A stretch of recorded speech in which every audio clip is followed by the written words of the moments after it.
All right, everybody, I'm Logan Alec. I'm a CPA, and this is my stimulus update for Friday, October 16th.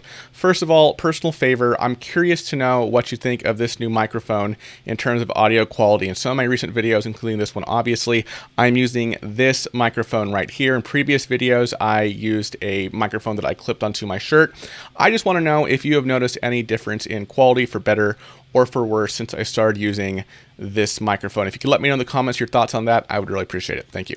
All right, so Steven Mnuchin and Nancy Pelosi spoke yesterday for nearly an hour and a half, with Mnuchin stating, as he said he would, that he would accept Democrats' language for National Strategic COVID-19 Testing Plan with minor edits, and that Mnuchin would deliver the Republicans' proposed language on the issue today. So we'll have to see what transpires there.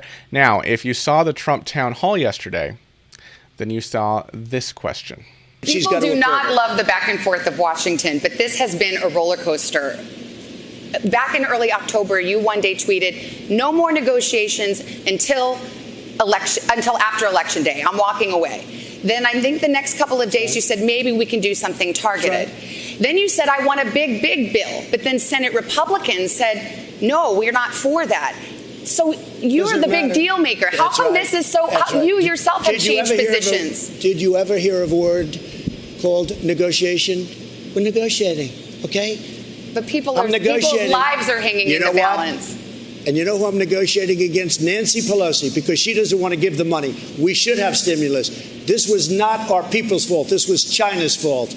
And she's penalizing our people. I'm ready to sign a big, beautiful stimulus. You saw the other day, I say, go big or go home, right? That's what I want it to be big. I want it to be bold. I want the money to go directly to the people. Are Senate Republicans with you? They're going to go big? They'll go. Big old number? They'll go. They're going to be very happy. Okay, because so far they have not said they would. Because I haven't asked them to, because I can't get through Nancy Pelosi. Okay. If Nancy Pelosi and I, through my representatives or directly, I don't care, if we agree to something, the Republicans will agree to it. Okay. So Trump said he's ready to sign a big, beautiful stimulus, and that Senate Republicans are ready to go, and that the only thing standing in their way is Nancy Pelosi. In my opinion, Trump is a little bit overconfident here. Mitch, like we said yesterday, said that next week he's going to put forth what he thinks is appropriate, and what he thinks is appropriate appears to be another skinny bill to the tune of $500 billion.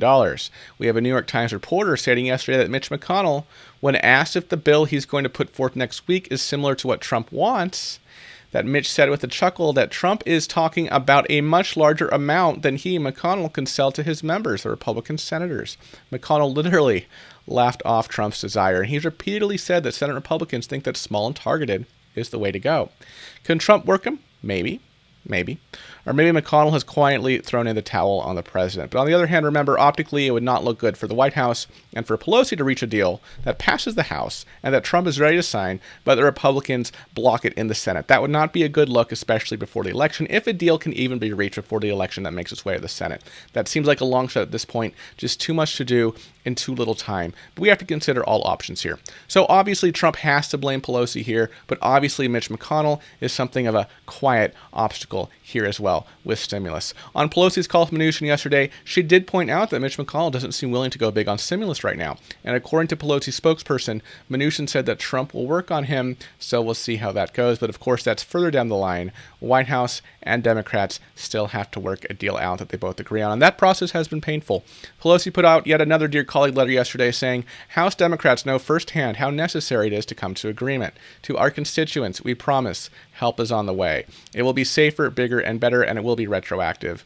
We must come to an agreement as soon as possible, but not before we are truly helping the people without accommodating Republicans' surrender to the virus. Like I said, Mnuchin and Pelosi are continuing to talk with their productive talks. Candy Raymer pointed out yesterday in the comments section that their calls are always productive, but yet never produce results. Ironic. I agree and kind of feel that once you become a politician, your definition of productive changes. Like for me, I feel productive if I get up early, work all day, make time for family, and not waste any time. But somehow these DC politicians are productive while wasting all of our time. All right, everybody, that is my stimulus update for today. Thank you so much for watching, and I will see you in the next video. Bye-bye.